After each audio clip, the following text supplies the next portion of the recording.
ఇక అదృష్టమైశ్వర్యం, మూలా నక్షత్రం వాళ్లకు ఒక పరిహారం, అద్భుతమైన పరిహారం. రేపు రాబోయేటటువంటి శ్రావణ మాసంలో విపరీతంగా కలిసి వస్తుంది ఈ పరిహారం చేస్తే. అంటే ఈ పరిహారం చేసిన తర్వాత మూలా నక్షత్రం వాళ్లకు చాలా బాగుంటుంది.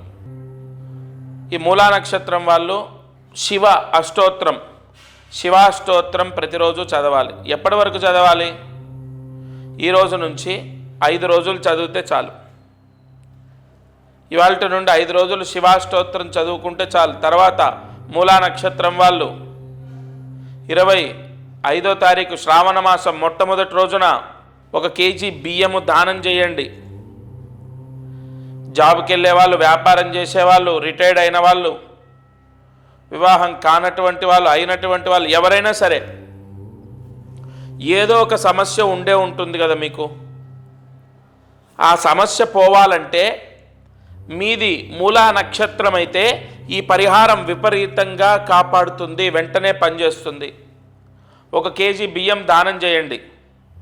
దగ్గరలో ఉన్న దేవాలయంలో అర్చకుడికి దానం చేయండి. అది కూడా శ్రావణ మాసం తొలి రోజు. ఇంకొకటి 5 రోజులు ఇవాళ నుండి శివాష్టోత్రం చదువుకోండి.